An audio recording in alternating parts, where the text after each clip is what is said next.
Rien ne me disait que je venais d'être opérée en fait.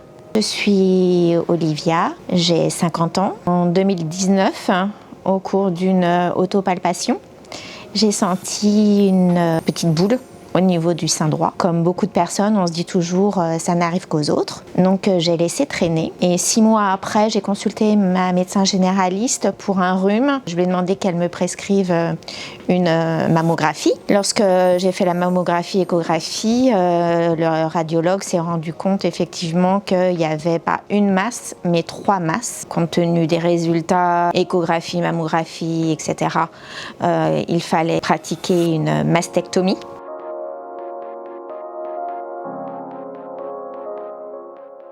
En fait, j'ai connu l'hypnose médicale, on va dire, en regardant un reportage à la télévision, en fait, qui montrait comment pouvait se réaliser une opération sous hypnose. Et en fait, je me suis dit que si j'avais connu cette pratique à l'époque, en 2019, j'aurais choisi cette option-là plutôt que l'anesthésie générale. En septembre 2022, lors d'un contrôle de routine, le radiologue a redécouvert une deuxième tumeur à l'autre sein cette fois. Et lorsque j'ai eu le rendez-vous avec la chirurgien, je lui ai fait part de mes craintes, de mes réveils qui s'effectuent vraiment pas bien avec une anesthésie générale. Et elle m'a dit immédiatement « Oh mais n'ayez crainte, à ce moment-là, nous allons faire l'hypnose ». Et j'en ai pas cru mes oreilles en fait, et j'ai dit « Ah oui, je veux faire l'hypnose absolument ». En ce qui concerne l'hypnose, je connaissais un petit peu cette technique en rapport en fait à une méthode de relaxation, de zénitude, de façon à enlever du stress.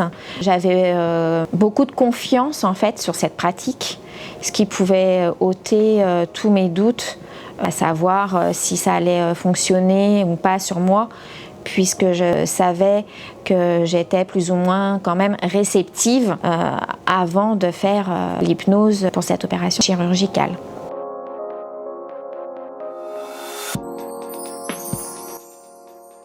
Que j'ai rencontré une infirmière anesthésiste diplômée en hypnose. Donc elle m'a mis en confiance en posant des questions, ce que j'aimais faire, etc. C'est elle qui allait me prendre en charge, donc directement à mon arrivée le matin. Pendant une demi-heure, elle m'a mis un casque virtuel où j'avais en représentation la campagne, etc.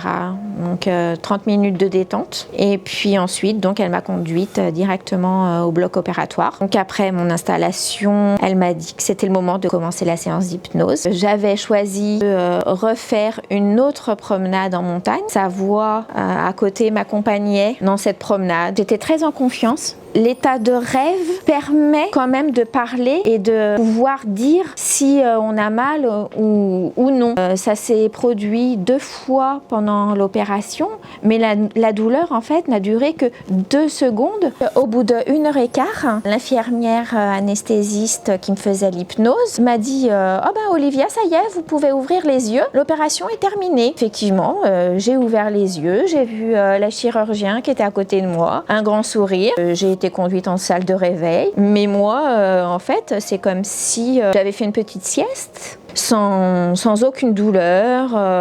Rien ne me disait que je venais d'être opérée en fait.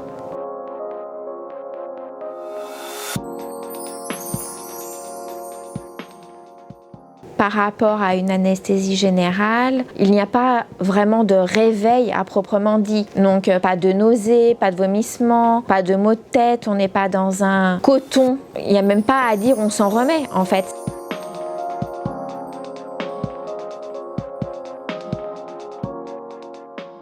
Si jamais j'avais à être à nouveau opérée, ce que je ne souhaite pas évidemment, sans aucun problème, je repratiquerai cette méthode d'hypnose puisque j'ai été vraiment pleinement satisfaite de son résultat.